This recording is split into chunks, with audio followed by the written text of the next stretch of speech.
Welcome in, everyone. Today, we're diving into a brand new explainer, and we're tackling a topic that is literally keeping business owners and HR managers up at night. We're talking about the cost of attrition. We're going to peel back the layers of our source data to get a really clear, focused understanding of the real numbers behind employee turnover. Let's get right into it. So, what is the cost of losing a particular employee? Think about it. When someone walks out the door, maybe it's your top sales manager, maybe your lead engineer, it's not just an empty desk they leave behind, right?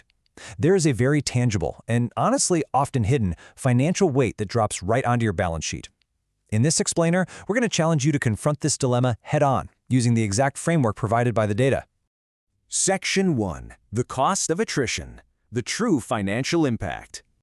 Okay, to kick things off, let's make sure we're grounded in the precise terminology used in the source material.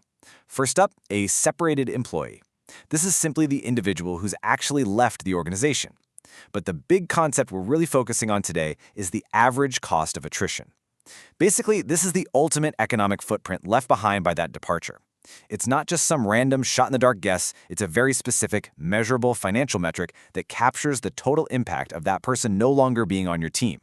Section 2. Replacement and opportunity costs. Estimated average cost. Now, on one side of this equation, we have replacement costs. These are your tangible, hard costs, stuff like recruiting fees, job ads, and all that time spent interviewing and onboarding. You can usually stick a dollar amount on this stuff pretty easily. But on the exact opposite side, well, that's the silent killer, opportunity costs. This is the institutional knowledge that just walked out the front door. It's the strain on your remaining team, the delayed project milestones. Opportunity cost is quiet, sure, but man, it is incredibly expensive. So to figure out your estimated average cost, you actually have to combine these two distinct factors. Step 1, you identify those hard replacement costs. Step 2, you calculate those unseen opportunity costs. You bring them together into one single vital equation. Look, you simply cannot have an accurate picture of attrition if you're completely ignoring the massive impact of lost opportunities. Both of these are absolutely foundational to building your estimate. Section 3. Numbers versus ratios. Measuring attrition data.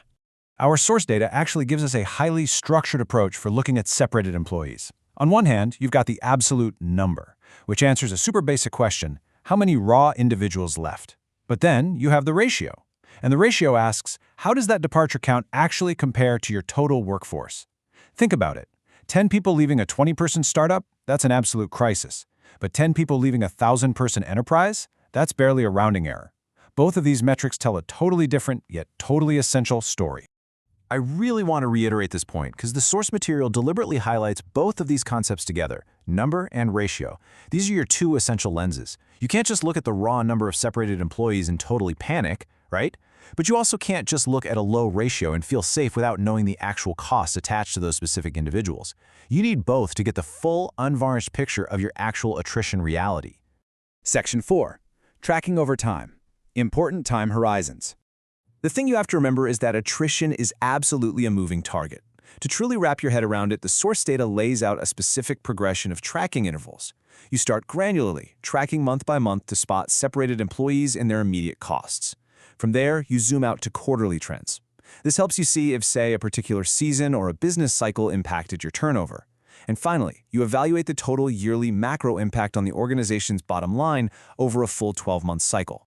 It's basically a tracking playbook, and it relies on a very vital rhythm: monthly, quarterly, yearly. Sticking to this consistent cadence is exactly what keeps leadership fully aware of their trajectory, catching the warning signs way before a retention problem spirals out of control. So everything we've just covered today, calculating those hard replacement costs, measuring the unseen opportunity costs, viewing the data through the dual lenses of raw numbers and proportional ratios, and mapping it all out monthly, quarterly, and yearly, all of it serves one single foundational objective from our source material.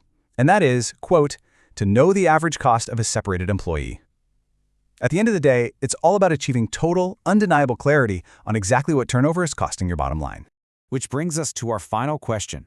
Do you truly know the cost of your separated employees? Seriously, based on the framework we've just unpacked together, I want to challenge you to look inward. Are you actually tracking both the unseen opportunity costs and the hard replacement costs across all those time horizons? As if you aren't, you are more than likely underestimating your true cost of attrition. It's time to go run your own numbers. Thanks for joining me for this explainer, and we'll see you next time.